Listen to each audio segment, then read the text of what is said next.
Old Groaner. James was feeling sorry for himself. I'm getting old, he grumbled.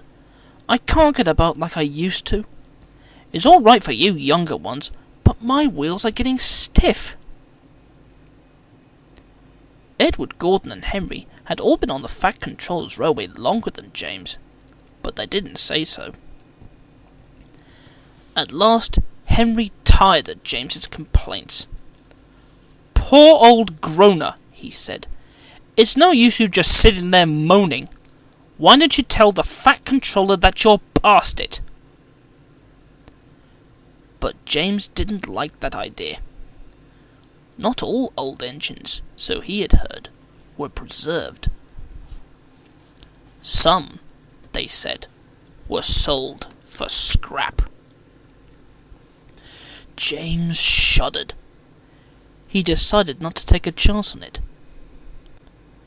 The night goods left the big station at midnight. Usually, one of the Fat Controller's diesel engines pulled it, but one was away and the other was being mended.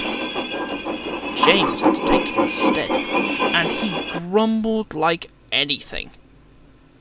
All this extra shunting, he snorted indignantly.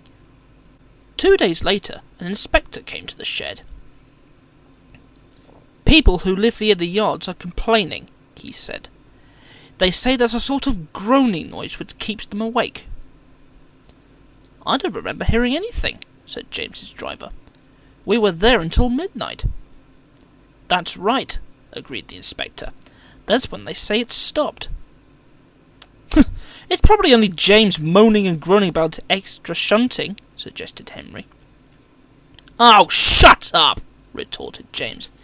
If you had to shunt at night, you'd moan and groan louder than anybody. That night, James's driver and fireman listened carefully. It is you, James, they said at last.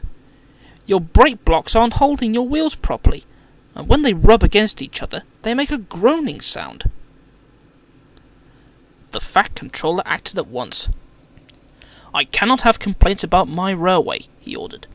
Tell Donald and Douglas to take turns on the midnight goods until the diesels come back. James must have his brakes seen to at once. James was pleased not to have to pull the night train, but his nickname of Old Groaner stuck for several weeks afterwards. He even began to feel that it might have been better to be doing the shunting.